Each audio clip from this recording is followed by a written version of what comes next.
Мойынқұм ауданы әлеуметтік экономикалық даму көрсеткіштері бойынша оң динамика көрсетіп отыр.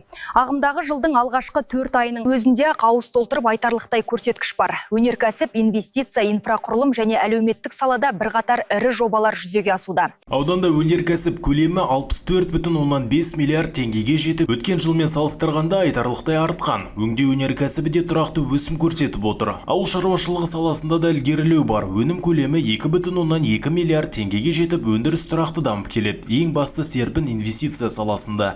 Негізгі капиталға салынған қаржы 5,9 миллиард теңгені құрап, өткен жылмен салыстырғанда едәуір жоғарылаған. Жеке инвестиция көлемінің артуы ауданға кәсіпкерлер қызығушылығының күшейгенін көрсетеді. Франция елінің инвесторы Мирный ауылының жобалық құны 765 миллиард теңге құрайтын Total Energies жел мен электр энергиясын өндіру жобасын жүзеге асыруда. Яғни осы жылдың наурыз айында облыс әкімі Ербол Шырақбайұлының қатысуымен құрылыстың басталуына орай капсула құю іс-шарасы өткізілді.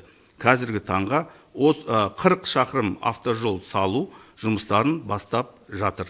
Енді бұл құрылыстың аяқталу мерзімі 3 жылға жоспарланған. Құрылыс жұмыстарына 2000 адамға жуық жұмысшы тартылатын болады. Кәсіпорын іске қосылған уақытта 200 адам жұмыспен қамтылады. Сонымен қатар 2026-2027 жылдары жалпы құны 90,6 миллиард теңгені құрайтын 3 жаңа жел және күн электр станциясын салу жоспарланған. Көмір өндіру бағытында да ірі жоба қолға алынуда. Қытай инвесторлары жылына 3 миллион тонна көмір өңдейтін өндіріс орнын іске қоспақ. Жоба құны 75 миллиард теңге. Ауданда инфрақұрылымдық мәселелер кезең-кезеңмен шешілуде. Ауыз сумен қамту бойынша бірқатар ауылдарда жүйелер жаңартылып, жаңа су ұңғымалары іске қосылған. Бірнеше елді мекенде су құбырларын қайта жаңғырту жұмыстары басталған. Сондай-ақ 6 елді мекендегі ауыз су имараттарын және су құбырларын қайта жаңғыртуға жалпы құны 8,5 миллиард теңгеге жоба әзірленіп, сараптаманың оң қорытындысы алынып, жоғары тұрған құзырлы органдарға